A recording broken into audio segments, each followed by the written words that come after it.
Kami po sa DOST Pag-asa ay masusing sinusubaybayan ang severe tropical storm na pangalanan po itong uwan kapag nasa Philippine Area of Responsibility.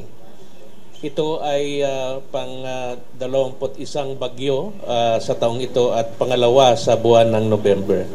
A very intense and enormous tropical cyclone that is about to enter the Philippine Area of Responsibility.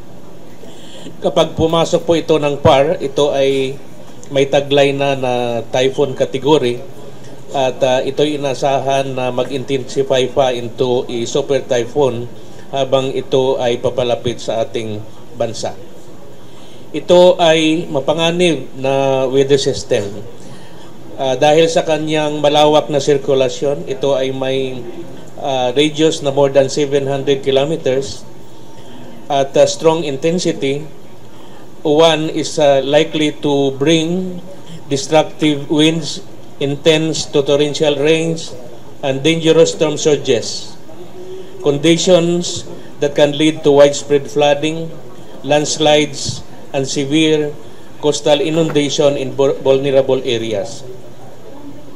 We cannot emphasize enough, now is the time to prepare. Everyone is advised to take proactive measures. If possible, i-secure ang ating mga tahanan, ang ating mga propiedad, at kung maaari, iwasan ang mga risky areas. Particularly na ang mga areas na prone to floods, landslides, and storm surges.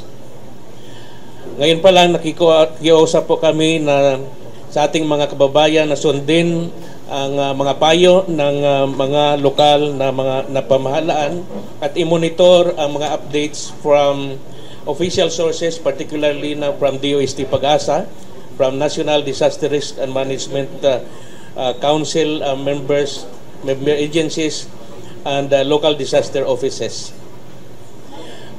Ang Super Typhoon Uwan ay lubhang mapanganib, no? At early preparation and cooperation will make a crucial difference in keeping our communities safe.